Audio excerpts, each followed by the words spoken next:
નહીં જતા પાછા કે માસ્ટર તમારે તો આ ન ચાલે, પાછા ભણાવવા જાય, પાછા પોતે બધું ઝાપટતા હોય અને મહાત્મા ભણાવે એટલે સાહેબ તમારે નહીં ખપે,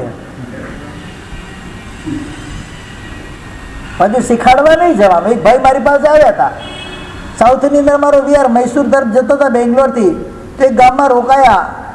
ગામમાં એક જ સ્થાનકવાસીનું ઘર, એના ઘરે કે અમારી સાથે રસોડું નહોતું પણ ટિફિન વગેરે તેની વ્યવસ્થા કરેલી હતી. એટલે એક સ્થાનકવાસી ભાઈ આવી મુપત્તિ બાંધીને મારી પાસે આવ્યા. 60 વર્ષની ઉંમર હશે. બાપસી પ્રશ્ન હતો. કઈ વર્ષો બોલો, કઈ પ્રશ્ન હતો? અરે બાપસી આપણે કોઈ સામેથી લાવેલું આડા કરીને આપણે હાલે તો નહીં હાલે, દોસ્ત લાગે? हाँ लागे. तो आप तो वेरो हो के ठीक है, वेरना पड़े. एक काम करो, अभी मैसूर तक जाना है, पूरी व्यवस्था आप कर लो, हमको निर्दोष गोची मिले ऐसी व्यवस्था आप कर लो. नहीं बासी मार दी कन्वे तो चुप रहे. मारा मेरे से कैसे होगा? मार दी कर दो था, હું કરી દે વ્યવસ્થા કરું. અમને નિર્દોષ ગોચરી, અમે 2 મહાત્મા 3 મહાત્મા હોઈએ, નિર્દોષ ગોચરી બધા જ ગામમાં અમને મળી જાય એ વ્યવસ્થા તું કરી. એ તો મારું કામ નથી, બોટા થવાનું પણ તારું કામ નથી, સમજી લેતી. એવો જવાબ 2-3 આપ્યા, ઊભો થઈને રવાના જ થઈ ગયો. ભાઈ આ હવે અહીંયા પહોંચાય એમ નથી. આ બધું અધૂરું ભણેલા હોય. કેવું? એ લોકોને આગમાં ભણાવે પણ અધૂર્યું ભણાવે. આગમ ભણવાની એમને છૂટ છે. સાવક ભણે, સાધુ પણ ભણે, સાધી ભણે, સાવિકા ભણે, જેને ભણો બધાને ભણવાની છૂટ છે. પણ આ અધૂર્યું જ્ઞાન કે ગુરુ પાસે મેળવેલું જ્ઞાન, અનુભવનું જ્ઞાન નથી હોતું. એ જ્ઞાન ગીતાર્થો પાસેથી લીધેલું હોતું નથી. ઉત્સર્ગ ને અપવાદ 2 માર્ગ એમાં શાસ્ત્રમાં બતાવવામાં આવ્યા છે. કેટલા? ઉત્સર્ગ ને અપવાદ 2 માર્ગે બતાવવામાં આવે છે. અપવાદ માર્ગે કોઈ વખતે ગીતાર્થ ગુરુ ભગવંત હોય એ કઈ વસ્તુની છૂટ પણ લઈ શકે. ઉત્સર્ગ માર્ગે તો છૂટ ના હોય. ઉત્સર્ગ એટલે તો ટોપ લેવલનો માર્ગ હોય. અપવાદ માર્ગે ક્યારેક લેવું પડે.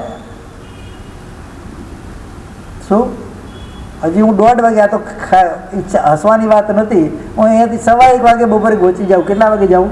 તો હજુ રોટલી ના થઈ હોય, હજુ શાક તો સમારેલું પડ્યું, હજી તો એનું ચમકાવવાનું બાકી હોય. કેટલા વાગે? કે તમે 2:30 વાગે જમવા આવો. પણ અમારે શું કરવાનું? હવે જો 11 વાગે ગોચરી, બધી ગોચરી અમારા માટે બનવા માટે, કે તમારી જરૂર કેટલા વાગે છે અને 11 વાગે કોના માટે બનાવે? કોના માટે બનાવો તમે બોલો તો ખરા? હા, એટલે કેટલા વાગે ગોચરી નીકળો? કાલે કાલમ સમારે 10 વૈકાલિક સૂત્ર 4થા અધ્યાયની પહેલી લાઈન, કાલે કાલમ સમારે.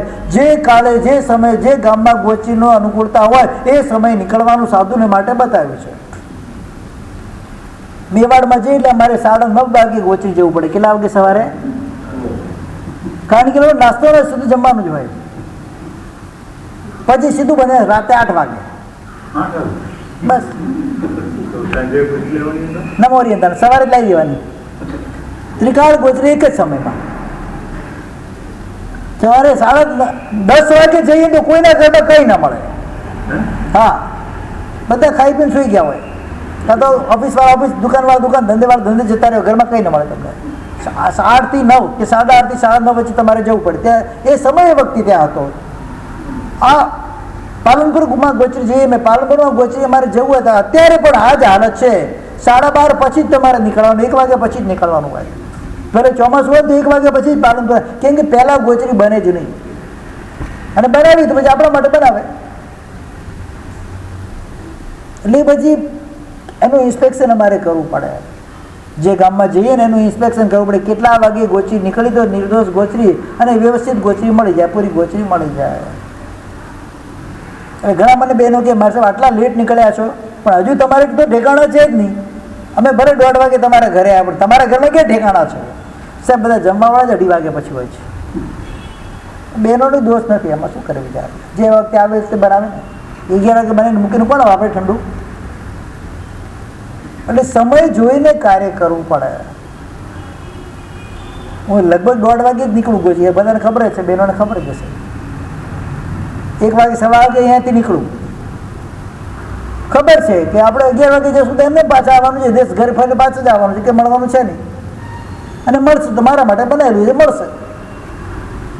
આ સ્થિતિ હોય એટલે બધું ઇન્ફેક્શન કરીને આપણે આગળ વધવું પડે. એને તો કહેવાય કે કાલે કારમ સમાય રહે. ગોચરીની ગીતાર્થતા ક્યારે કે કયા ઘરમાંથી કેટલું લેવું, ક્યારે લેવું, કેવી રીતે લેવું, કઈ વસ્તુ કયા ઘરમાંથી ખપે, કઈ વસ્તુ કયા ઘરમાંથી ન ખપે, એ પણ આપણને ધ્યાન હોવું જોઈએ. ઘણી વખત શું હોય છે, ભાવનાના ઉત્કર્ષની અંદર એક પરમાત્માનું શાસન છે, આર્ય સંસ્કૃતિનો એક દેન છે, ઉદારતા હોય છે, દાનની ઉદારતા હોય છે. એમાં મહાત્મા આવતા અસ્પાત્ર દાનનો લાભ લેવાની ઈચ્છાથી બહેનો ઘણી બધી વસ્તુઓ બનાવીને મૂકી દેતા હોય છે. ઘરમાં ઉપયોગી કદાચ એમાંથી 50% ન થતી હોય, એ પણ તમને કહું છું. શેના માટે બનાવે? મહાત્મા માટે. એમની ભાવના છે બનાવે છે. એમને દોષ શું છે એ ખબર નથી, દોષ લાગે કોને એ પણ ખબર નથી. 42 દોષ અમારા અંદર ગોચીના બતાવે છે. ઉદ્ગમ, ઉત્પાદના, એશના દોષ અને પછી વાપરવાના 6 દોષ ગોચીના. ટોટલ 42 દોષ બતાવવામાં આવે છે. કેટલાક દોષો શ્રાવકો કરતા હોય, કેટલાક દોષો સાધુઓ કરતા હોય, કેટલાક દોષો વાપરતી વખતે અમે કરતા હોઈએ. ટોટલ 42 દોષ હોય. કેટલા હોય છે ગોચીના? એ 42 દોષના નામ પણ અત્યારના 50% સાધુ સાધ્વીઓને ખબર નથી.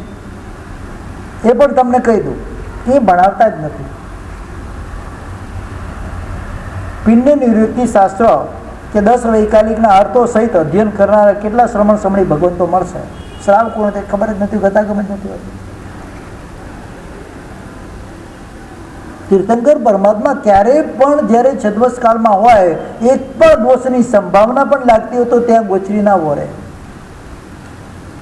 મારા જવાથી સામેવાળાને અપ્રીતિ થતી હોય, અથવા તો જે પણ ત્યાં ભિક્ષુક વગેરે લેવા માટે આવે છે એ લોકોને અપ્રીતિ થતી હોય, ત્યાંથી પણ ભગવાન પાછા ફરી જાય. એ જાય નહીં ત્યાં આગળ. ભગવાન ગોચરી જતા હોય, આજુબાજુ પક્ષીઓ બધા આવેલા હોય, પક્ષી ઉડે તો ભગવાન ત્યાંથી પાછા ફરી જાય, કેમ કે એને પણ ભોજનમાં અંતરાય મારાથી ન થાય. ખરેખર આ બધું અધ્યયન કરવા જેવું, સમજવા જેવું છે. ગોચરી મારે કઈ રીતે વરાવી, કઈ રીતે વરવી, કઈ રીતે વાપરવી, કઈ રીતે વપરાવી, આ બધુંનો મુહાદાયી મુદાદેવી દોવિક ગચ્છંતી સુખીમ. બંને જણા જે મુદાદાયી એટલે જે શુદ્ધ ગોચરીને વોરાવે છે, મુદાગ્રાહી એટલે શુદ્ધ ગોચરીને જે ગ્રહણ કરે છે, બંને સુગતિમાં જાય. નિર્દોષ ગોચરીનું આ કથન ત્યાં બતાવવામાં આવ્યું છે. તમને કદાચ ખ્યાલ હોય તો કૃષ્ણ મહારાજના ભાઈ બલભદ્ર સંયમ લીધા પછી તુંગિયાપુર નગરીની અંદર ત્યાં પ્રવેશ કરે છે. એકદમ રૂપવાન હોય. બલદેવનું રૂપ કેવું હોય? એકદમ ટનટનાટ. કોઈ પણ સ્ત્રી એના પર મોહિત થઈ જાય.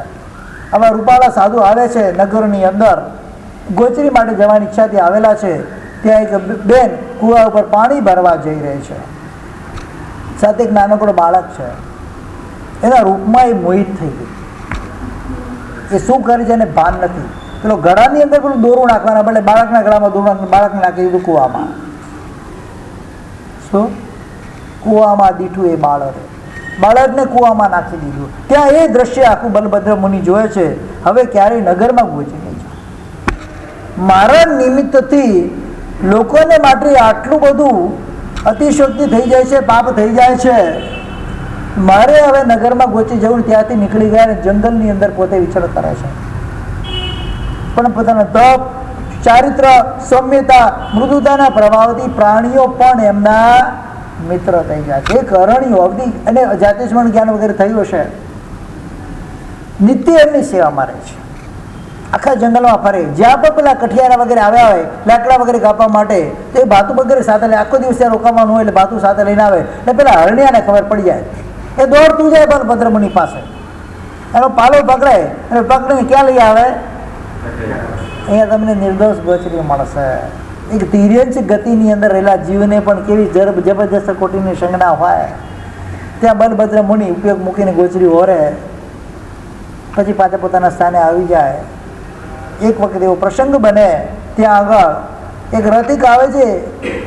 ત્યાં આગળ ભાતું લઈને પેલું હરણિયું બલભદ્ર મુનિ ત્યાં લઈ જાય છે. અડધી ડાળની કાપેલી ડાળી અડધી કપાયેલી છે, અડધી કાપવાની બાકી છે. ગોચરીનો સમય થઈ ગયો છે. ગોચરી વોરી બધા ઝાડ નીચે બેસે છે.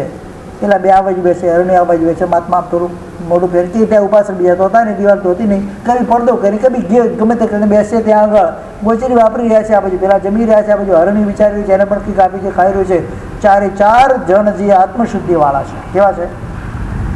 પેલા શુદ્ધ ગોચરી વરાવી છે, પેલા શુદ્ધ ગોચરી વરેલી છે, પેલું હરણ જે બંનેની અંદર નિમિત્ત બન્યું છે. ત્રણેય જણા પેલા વરેલા છે, કરણ એટલે જે કરણ એટલે શું છે?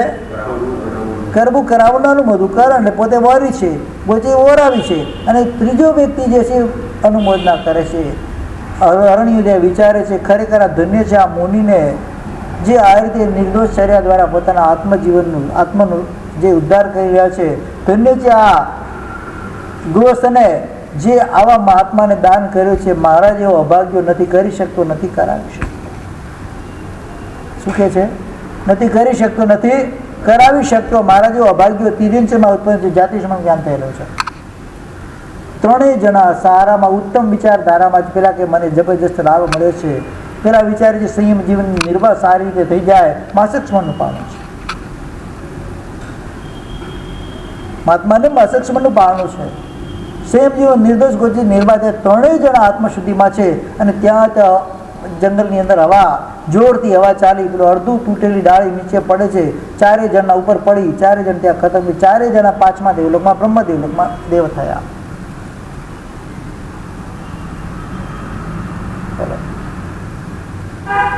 ખત્રી ખત્રિયાણી મુનિવર મૃગલો રે, ચારે જીવ સ્વર્ગે જાય. ચારે ચાર જણા દેવલોકમાં ગયા. કરણ કરાવણ નહીં અનુમોદન સરીખો ફલ નીકળાવે.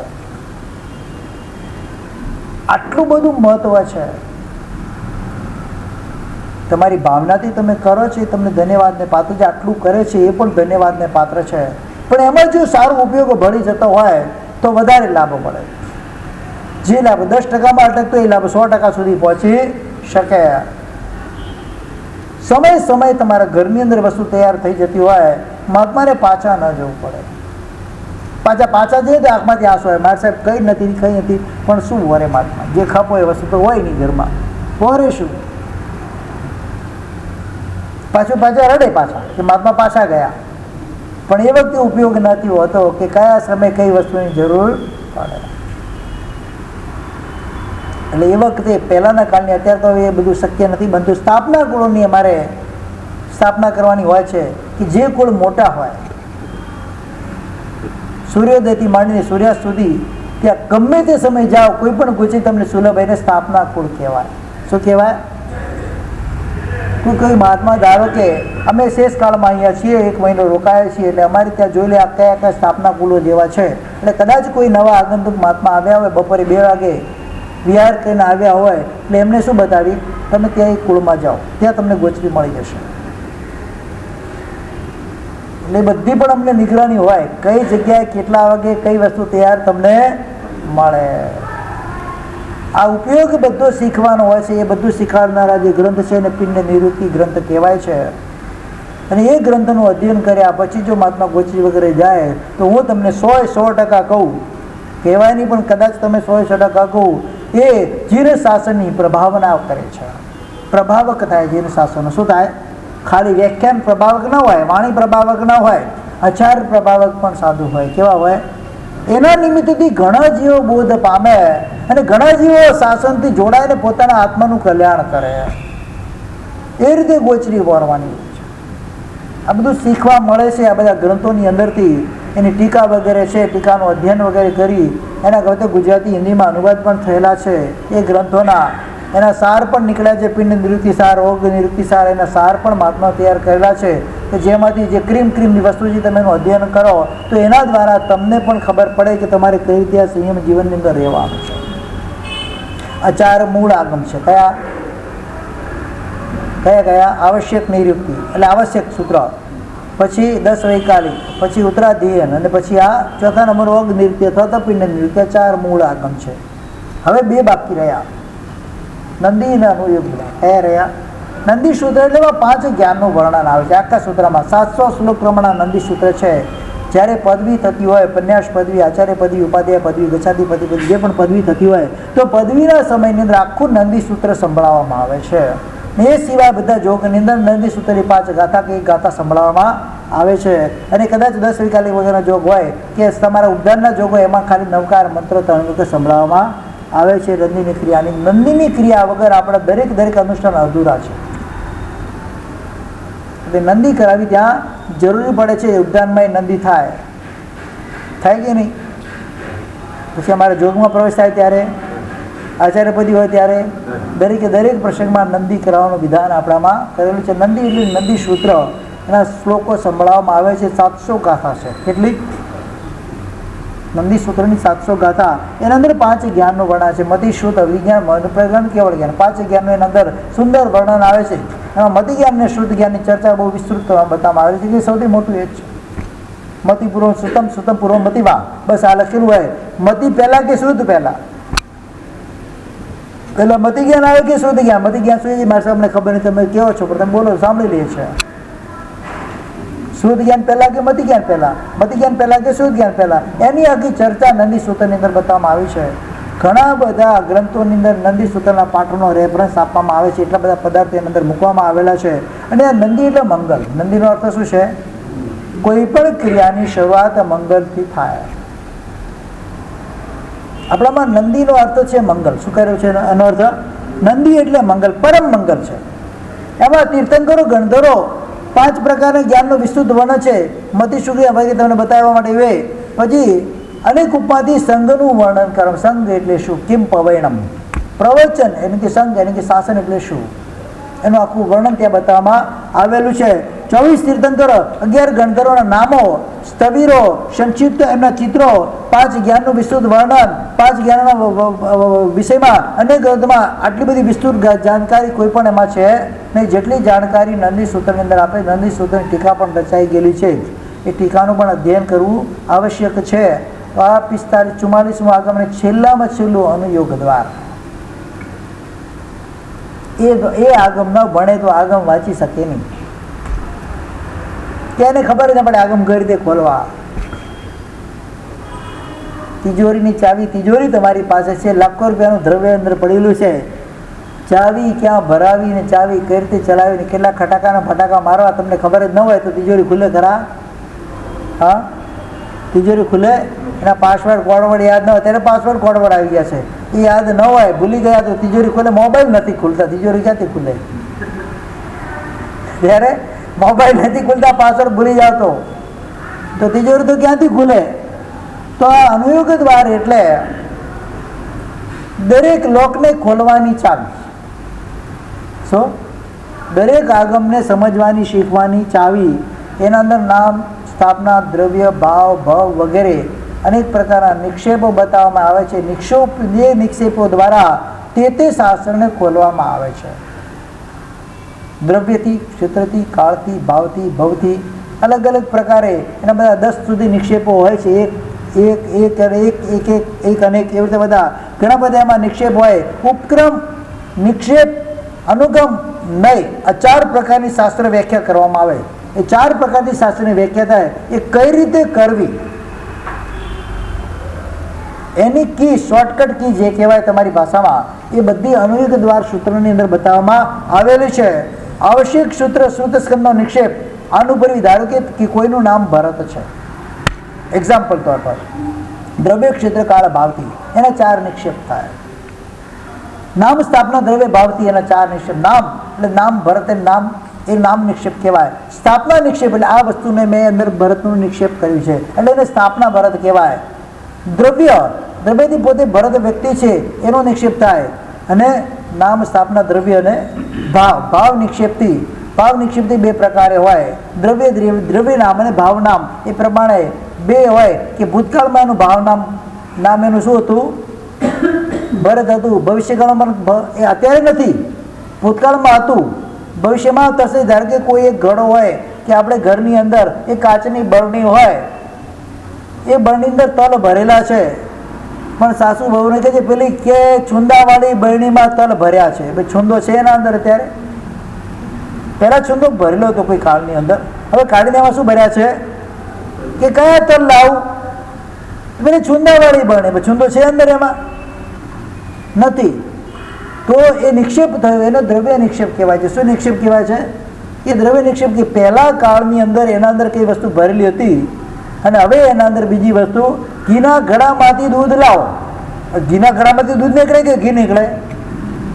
શું નીકળે બોલો? તો એ નિક્ષેપ હતા. એ નિક્ષેપથી ભૂતકાળની અંદર એના અંદર ઘી રહેતું હતું એટલે એને ઘીનો ઘડો એનું નામ પડ્યું છે. પણ અત્યારે ભલે એનામાં દૂધ હોય કે એના તેલ હોય કે કઈ બી વસ્તુ અલગ વસ્તુ હોય તો એ નિક્ષેપા કહેવાય. આ નિક્ષેપાઓ દ્વારા એ આગમ સૂત્રોને ખોલવામાં આવે, નહીં તો ખબર જ ના પડે, સમજી જ ના શકીએ આપણે. કારણ કે સૂત્રાણામ અનંતાગમાં શું બતાવ્યું છે? એક સૂત્રના અનંત અર્થો થઈ શકે. કેટલા? મેં પહેલાં પણ કદાચ તમને બતાવ્યું હોય તો એક સૂત્ર છે, રાજાનો દેખાતી સૌખ્યમ, એક વાક્ય છે, એના 8000 અર્થ થયા છે. કેટલા? 8000 મિનિંગ્સ ઓફ ધીસ સેન્ટેન્સ. 8000 એના અર્થ થયા છે. એની અષ્ટસહસ્ત્રી વ્યાખ્યા કહેવાય. એનો પર ગ્રંથ રચાયેલો છે, અષ્ટસહસ્ત્રી. એક વાક્યના 8000 અર્થ કઈ રીતે થઈ શકે? ના, એના પણ અર્થ થયા છે. મહાકવિ ધનપાલ, એમના ભાઈ જેમનું નામ હતું શોભન મુનિ, 24 ભગવાનની સ્તુતિઓ રચી અમને સંસ્કૃત ભાષાની અંદર. કઈ રીતે રચી ખબર છે? ગોચરી માટે નીકળેલા છે. મનની અંદર સ્તુતિઓ ચાલે છે. ગોચરી બોલાય છે તો પેલી બેને અંદર પથરો વરાઈ ગયો. ગોચરીનું પાત્ર વજન થઈ ગયું કે હાલો ગોચરી આવી ગઈ. શું પાત્રમાં વજન આવી ગયું તો બધો નીકળી જાય તો કે ગોચરી આવી ગઈ. શું વરાયું એ પણ ખબર નથી. ને એટલા કાળની અંદર, એટલા સમયની અંદર 24 ભગવાનની 4 થોયના જોડા, એને કે 96 સ્તુતિઓ એમને સંસ્કૃત ભાષામાં લયબદ્ધ બનાવી. પ્રાસ મળે, કોઈના અર્થો મળતા હોય, કોઈના શબ્દો સેમ ટુ સેમ પણ અર્થ અલગ થતા હોય. માલા માલા ન બાહુ દદતી દદતી રે, એટલે માલા માલા શબ્દ બે વાર, દદતી દદતી શબ્દ બે વાર આવ્યો. એ પ્રમાણે 24મા ભગવાનની સ્તુતિ છે. એ પ્રમાણે પહેલા ભગવાનની, બીજા ભગવાનની, ત્રીજા ભગવાનની, ચોથા ભગવાનની 24 ભગવાનની સ્તુતિ અમને રચી. કેવી કેવી કવિત્વ શક્તિ છે, કેવી વિદ્વતા હશે, કેવી બુદ્ધિમત્તા હશે એમની, કેવો ક્ષમ હશે. સૌથી પહેલાં તો એમનું ધ્યાન કેવું છે, એકાગ્રતા કેવી રીતે છે. ગોચરી નીકળેલા છે. એના માટે નીકળેલા છે? ગોચરીમાં પણ મહાત્માની આ પરિણતિ છે. સૂક્ષ્મ બુદ્ધિ વિજ્ઞાન જેની ભાષામાં કહેવાય. અત્યારે વિજ્ઞાન પણ એને કરી શકે એમ નથી આ બુદ્ધિને. એક વાક્યના આટલા બધા અર્થો કરી શકાય. પંક્તિઓ આ રીતે બેસાડી શકાય, પ્રાસ આ રીતે બેસાડી શકાય, અલંકાર શબ્દો આ રીતે ગોઠવી શકાય, છંદો આ રીતે ગોઠવી શકાય. અક્ષરોની માત્રાની પણ હોય, અર્ધ માત્રા, દોઢ માત્રા, આખી માત્રા, અડધો અક્ષર, પૂરો અક્ષર, દોઢ અક્ષર, બધા અક્ષરોની પણ માત્રા. નવકાર માત્રા 68 અક્ષર બતાવવામાં આવે. કેટલા છે એમાં? રસ્વાક્ષર કેટલા, જોડાક્ષર કેટલા અને પૂર્ણ અક્ષર કેટલા ખબર છે? ના, કઈ ખબર નથી. 68 અક્ષર એના જાણો અર્થ દીધા હતા એટલે ખબર છે આપણને. તો દરેકે દરેક સૂત્રની રચના કઈ રીતે થાય, કાવ્યોની રચના કઈ રીતે થાય, કયા પદમાં કેટલા અક્ષરો આવે, કયો અલંકાર છે તો કેટલા અક્ષર આવે, કયો રાગ છે, કયો છંદ છે તો એમાં કેટલા અક્ષરો આવે, કેટલી લાઈનો આવે, કઈ રીતે બને, બધો જ એમને ઉપયોગ હોય. ને એમાં પાછી સ્તુતિઓ રચતા હોય. એ પાછી મોટે કોઈ શાસ્ત્ર નથી લઈને બેઠા પાછા રસ્તામાં ચાલતા કે શાસ્ત્ર ખોલેલા હોય એમની પાસે કઈ ડિક્શનરીઓ હોય કઈ નહીં, બધું જ મોઢે ચાલે. કલિકાલ શર્મા આચાર્ય હેમચંદ્ર એમની જે રચના, જબરજસ્ત કોટની રચના, 63 સલાહા પુરુષ ચરિત્ર વાંચી લો.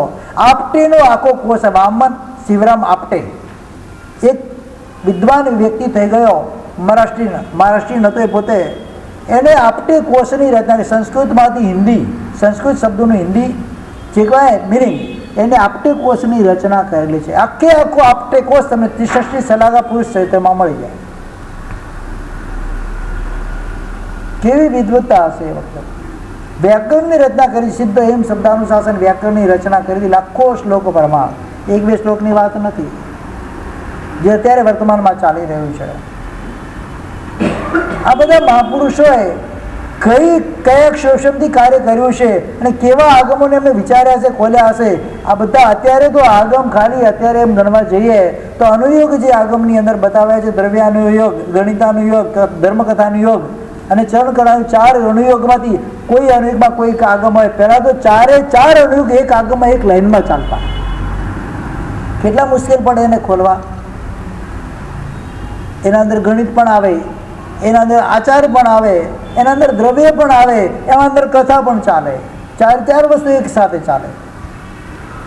તો આર્યવૃક્ષિત સૂરી મહારાજને ખબર પડી, એમને પોતાને ક્ષોભક્ષેમ એવો હતો જબરજસ્ત કે હવે આવનારી પેઢીમાં આ ક્ષોભક્ષેમ નહીં હોય, એટલે એમને બધા આગમોને અનુયોગ વાઇસ અલગ કર્યા, જેથી વાંચવામાં સરળ પડે. એને તો બધું ક્લિષ્ટ આવતું, બધું એક જ વસ્તુને ચાર વસ્તુ નીકળતી હોય તો કેવી રીતે વાંચી શકાય? કયો અર્થ ક્યારે બેસાડો ખબર જ પણ પડે. સંસ્કૃતનું અત્યારે આપણે અધ્યયન કરતા હોઈએ, અધ્યયન કરીએ, અને એમાં ઘણા બધા એવા શબ્દો આવતા હોય છે જે ડિક્શનરીમાં એનો અર્થ અલગ નીકળતો હોય, પણ અત્યારે વાંચીએ છીએ એનો અર્થ અલગ નીકળતો હોય. અનુસંધાન પ્રમાણે અર્થ કરવામાં આવે, અનુસંધાન પ્રમાણે એનો અર્થ કરવામાં આવે તો મિનિંગ કરવામાં આવતો છે. પણ આપણી પાસે શબ્દિક નોલેજ છે જ નહીં. જે કરી એ બધું નવો હરિધાન. આટલા વર્ણ છે. એક સૂર્ય શબ્દ હોય છે. સૂર્ય શબ્દના સંસ્કૃત ભાષામાં કેટલા શબ્દો છે ખબર છે? સૂર્યના માટે એના પેરેલલ શબ્દ કેટલા છે ખબર છે? સૂર્ય યુતિ, યુતિ એટલે 10,000. સૂર્ય શબ્દ લખવા માટે 10,000 અલગ અલગ, એટલે ભાસ્કર, દિનકર વગેરે વગેરે 10,000 અલગ અલગ એના બીજા પેરેલલ વર્ડ છે. રાજાના માટે કેટલા? રાજા માટે 10,000 શબ્દો તમને સંસ્કૃતમાં મળે. ઇંગ્લિશમાં એક જ મળે, ઓનલી કિંગ. એક જ મળે, ઓનલી સન. માતા માટે કેટલા શબ્દો મળે? પિતા માટે કેટલા શબ્દો મળે? સંસ્કૃત ભાષામાં 18 શબ્દો તમને મળે. ઇંગ્લિશમાં કેટલા મળે?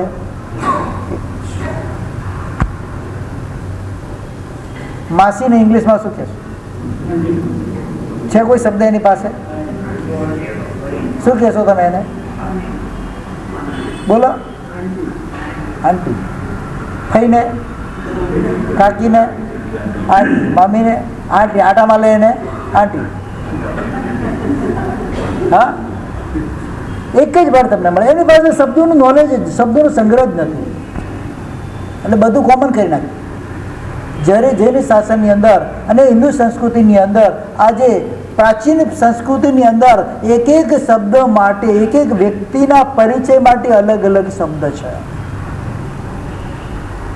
તમારા ઘરમાં જેટલા મેમ્બર છે દરેકે દરેક માટે અલગ અલગ શબ્દ છે.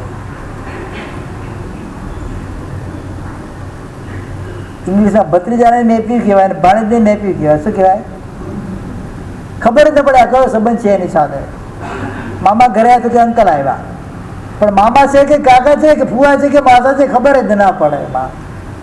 ત્યારે આપણી સંસ્કૃતિમાં બધાને માટે અલગ અલગ શબ્દ છે, અને એક એક નહીં ઘણા બધા શબ્દ મળે. મધર શબ્દ શેના પરથી નીકળ્યો છે? માતર, ઇતિ મધર, પિતર ફાધર, ભ્રાતર બ્રધર. આ બધા શબ્દ સંસ્કૃતમાંથી ઇંગ્લિશમાં ગયા છે. શેમાંથી ગયા? ઇંગ્લિશમાં જેટલા પણ શબ્દો છે ને એનું શુદ્ધ ઉચ્ચારણ કરીએ તો બધા સંસ્કૃત મળે. આ લોકોને બોલતા એટલે ગમે એમ ફેરવી નાખ્યું. બસ આ જે શબ્દ છે મૂળ સંસ્કૃતિ.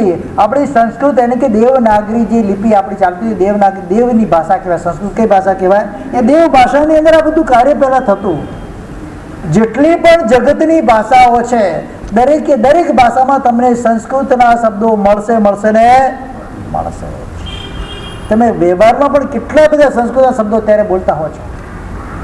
વ્યવહારમાં પણ જે મૂળ ગુજરાતી શબ્દો નથી, સંસ્કૃત શબ્દો જ છે. વ્યવહારમાં પણ એ શબ્દો ત્યારે બોલાતા હોય છે.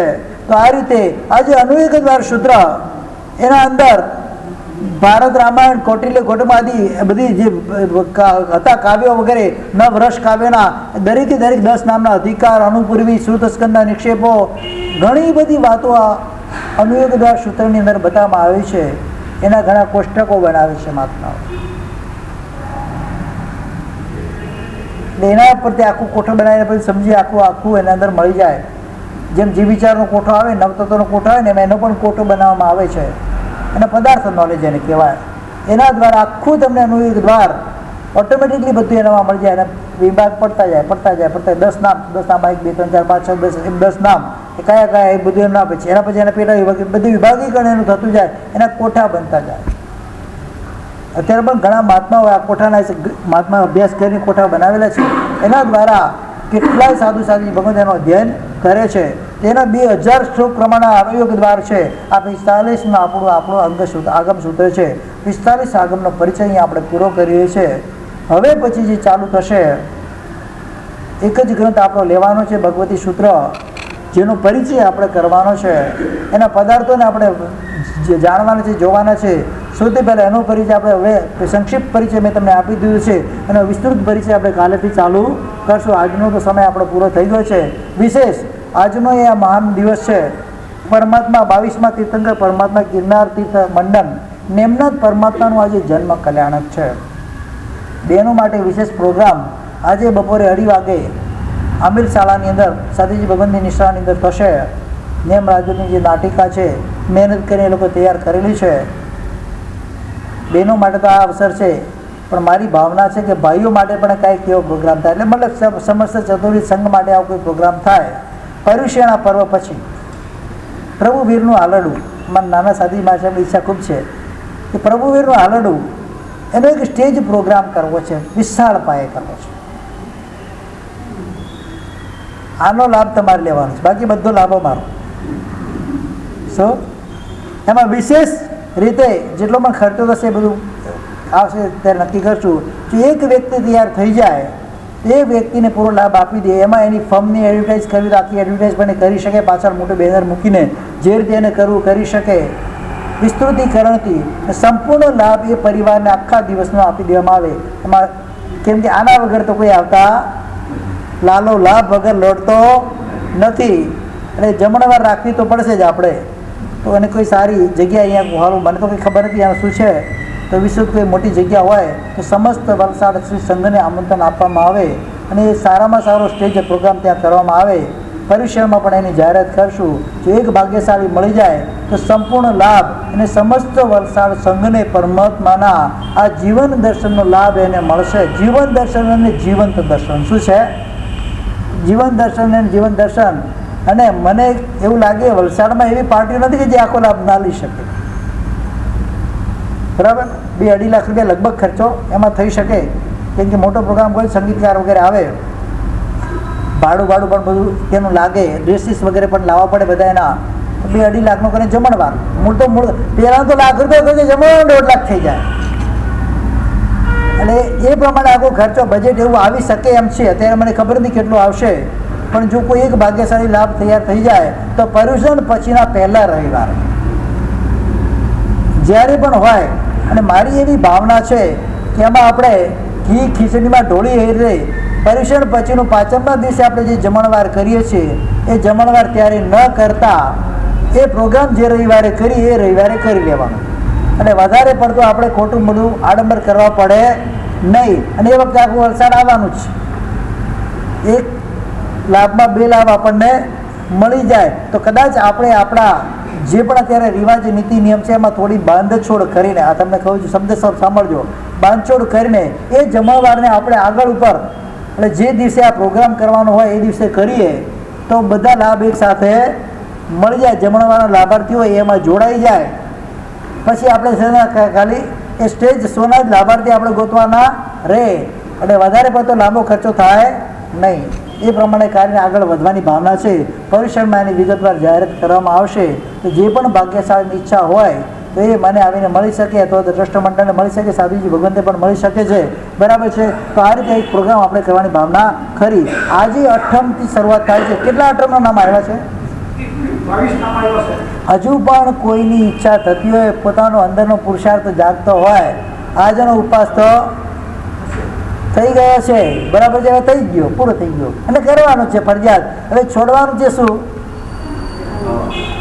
જે તપસ્વીઓ છે એક બેસનું છોડવાનું, મારા માટે છોડી દો, વધારે કઈ રીતે તો તમને. હા, એક બેસનું ખાલી છોડવાનું છે. પાછો રવિવારે ઉપવાસ તો કરવાનો જ છે. તો જેની પણ ભાવના થાય થોડા આગળ વધી શકે, જો પુરુષાર્થ આત્મા કરે તો આત્મા માસક સ્મરણ સુધી પહોંચી શકે છે. એક છોકરો માત્ર 7 વર્ષની જેની ઉંમર છે, કેટલી ઉંમર? 36 ઉપવાસ ચાલી રહ્યા છે. કેટલા? 36 ઉપવાસ ચાલી રહ્યા છે. વર્તમાનમાં એના તપ અગ્રેસર છે. કેટલા શ્રાવણ સમય ભગવંતો જે દીક્ષાનું પહેલું વર્ષ હોય અને પહેલા વર્ષે જ માસક્ષમાં ઝુકાવનારા પણ છે. એટલે આ રીતે આરાધનામાં ઘણા લોકો જોડાયેલા છે. માત્ર એક બેસનું છોડવાનું છે. શું કરવાનું છે? મારે કંઈ 30 દિવસના ઉપવાસ કરવાના નથી તમારી પાસે, 2 તો કરવાના જ છે. એમ સમજવાનું કે પોલા અઠમમાંથી સીધો અઠમ થઈ ગયો. બસ પોલો અઠમ કરે. ઘણા લોકો શું કરે? પોલો અઠમ કરે. 2 ઉપાસના વચ્ચે એક આઠમ કરે, પોલો અઠમ કહેવાય. બરાબર છે. આપણે પૂરો કરવાનો, પોલો રાખવાનો નહીં. તો જેની પણ ભાવના હોય હજુ પણ વ્યાખ્યાન પછી કે આખા સાંજ સુધીમાં પોતાનું નામ લખાવી શકે, જેથી કરીને આવતીકાલના બેસના માટે આયોજન કરવાની ખબર પડે. આજે બપોર સુધી બધા નામ આવી જાય તો વધારે સારું. બરાબર ને?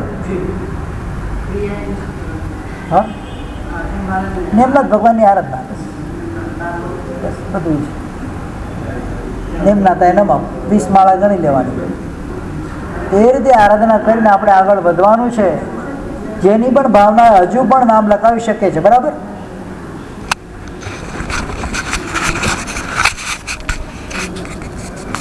પડે આજે બપોર સુધી બધા નામ આવી જાય તો વધારે સારું. બરાબર ને? હા, નિમનાથ ભગવાનની આરાધના બસ બધું છે. નિમનાથ નમઃ 20 માળા ગણી લેવાની. એ રીતે આરાધના કરીને આપણે આગળ વધવાનું છે. જેની પણ ભાવના હજુ પણ નામ લખાવી શકે છે. બરાબર?